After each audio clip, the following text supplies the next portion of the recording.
박원석 전 의원 얘기를 들어보면 그럴 수밖에 없는 상황을 이준석 대표가 이미 만들었다는 거 아니겠습니까? 말만 안 했던 거지 안 나갈 수 없게 만들어 놓은 상황에서 예. 나간 사람 보고 다시 오라는 얘기는 예. 오지 말란 얘기죠. 그 얘기는. 네. 지금부터 열심히 뛴다 하더라도 마지막에 가서 결국은 아주 작은 정당으로 남아있을 경우에는 존재감도 적고 그리고 결국 정당으로서의 비례투표도 그렇게 많이 받지 못한다고 하면 결국 소멸의 길로 갈 거라고 하는 두려움이 더 오히려 지배하고 있는 거죠. 그렇다면 최소한 그 어느 지점이 될지는 모르겠지만 마지막에 선택할 수 있는 선택지는 남겨둬야 되겠다고 하는 그런 생각이 좀 있을 거라고 봐요. 개혁신당은 새로운 미래 구성원들이 통합의 대오에서 이탈한 것에 대해서 안타까운 마음을 가지고 있습니다. 언제든지 통합의 정신으로 개혁신당에 다시 합류하시길 기대하며 기다리겠습니다. 약간의 냉각기는 좀 필요한 것 같아요. 한때 뭉쳐서 같이 선거를 하려고 했던 그 관계이기 때문에 뭐 아주 뭐 험악하게 헤어지거나 아니면 원수지거나 이럴 수는 없는 거고 그래서도 안 되는 거죠. 개혁신당 지금 방금 들으셨어. 이준석 대표는 다시 뭔가 손짓을 하고 있어요. 기다리겠다라는 얘기까지 꺼냅니다. 이게 도대체 무슨 상황일까요? 헤어졌는데 다시 기다리겠다. 또 일각에서는 뭐 약간 손을 잡을 수도 있는 거 아니냐. 이런 얘기까지 나옵니다. 헤어진 겁니까? 헤어진 척을 하는 겁니까? 아무것도 아닌 겁니까 도대체? 저희 당내에서 지지자들과 당원들도 선거 과정에서의 정책 발표를 신속하기 위한 표결이 과연 어제 사태에 이를 정도의 일이었느냐라는 것에 대해서 많은 의구심을 갖고 있었던 것처럼 저는 새로운 미래 구성원들도 오해가 있다면 풀고 대열에 합류했으면 하는 생각입니다.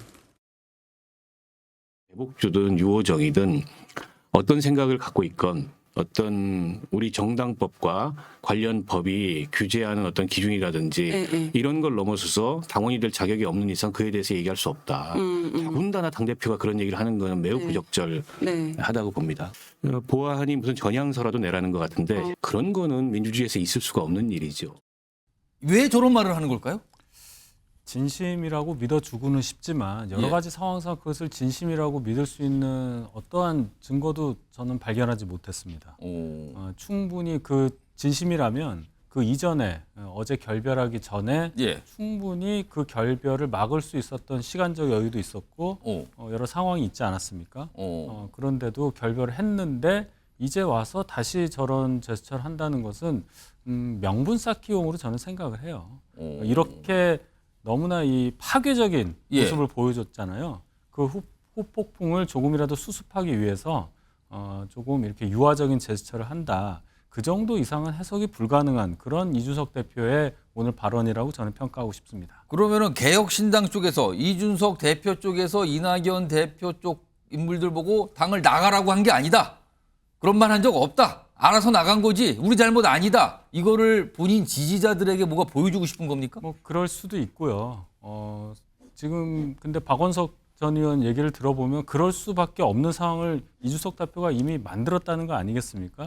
말만 안 했던 거지 안 나갈 수 없게 만들어 놓은 상황에서 나간 사람 보고 다시 오라는 얘기는 오지 말란 얘기죠. 그 얘기는. 근데 이런 비유를 해야 되는지 모르겠는데요. 한 번 헤어졌다고 해서 뭐 다시 또 만나지 말라는 법은 없는 거잖아요.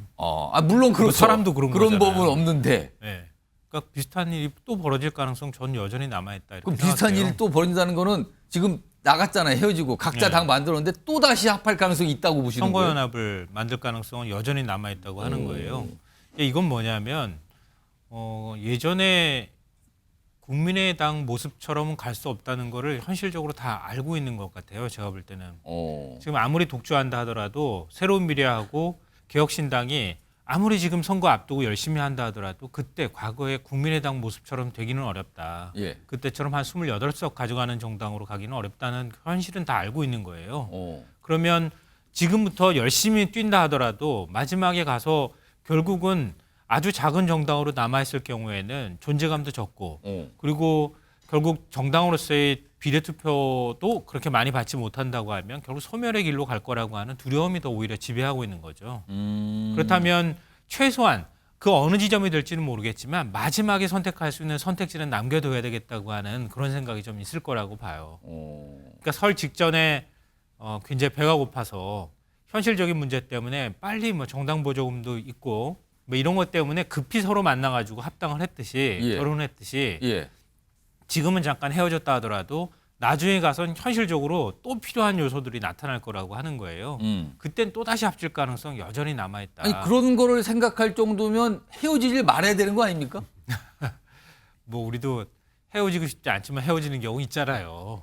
이거 자꾸 개인사에 비유하니까 약간 막 이렇게 혼동되기도 하는데 아무튼 정당상에 그럴 수 있다라는 겁니까 지금? 네, 그 현실적인 문제들은 제가 이렇게 말씀을 드렸는데요. 저한테 어떤 정치적 견해를 물으라고 하면 예.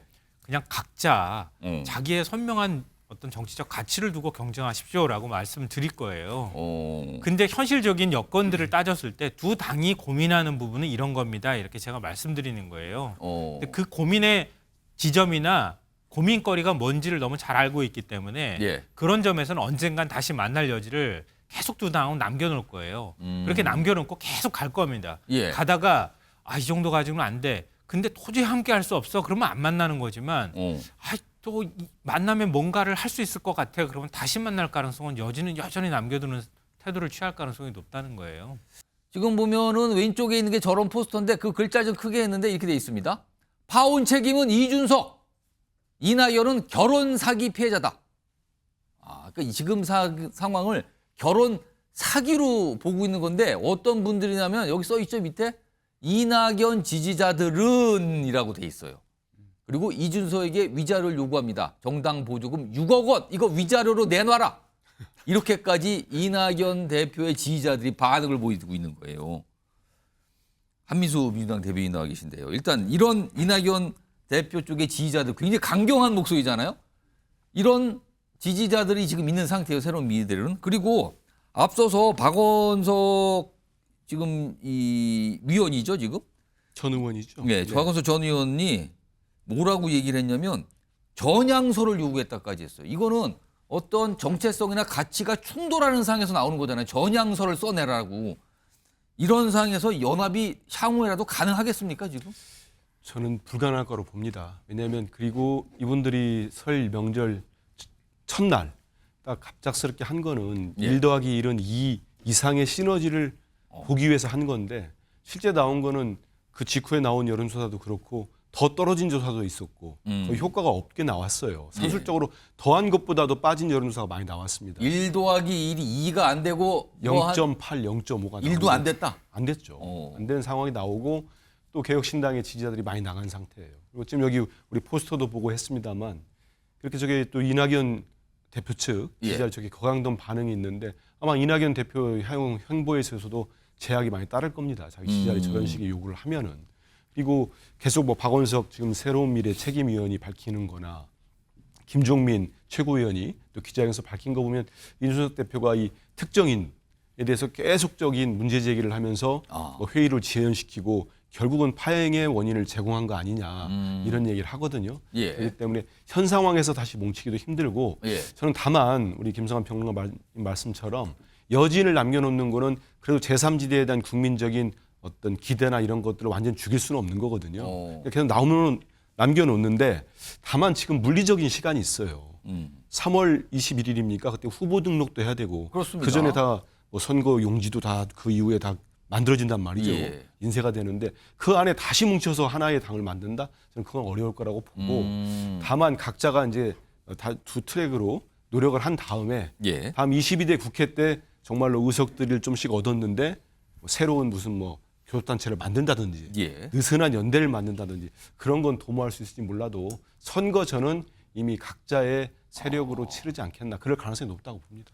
그러니까 이낙연 대표의 지지자들은 개혁신당 빅텐트를 만들었을 때 도대체 뭐 하는 겁니까? 이렇게 불만 제기를 했고요. 지금 개혁신당이 쪼개져서 새로운 미래가 다시 등장을 했잖아요. 이거에 대해서 이낙연 대표의 지지자들은 위자료 내놔라. 이거 결혼 사기친 거다. 이렇게 반발하고 있어요. 이런 상황인데 이준석 대표는 기다리겠다라고 합니다. 다시. 만나서 손을 잡자고 하는 얘기 같죠. 정치가 원래 뭐 요동을 치지만 이렇게 요동을 치는지는 모르겠습니다. 이게 지금 상황이요.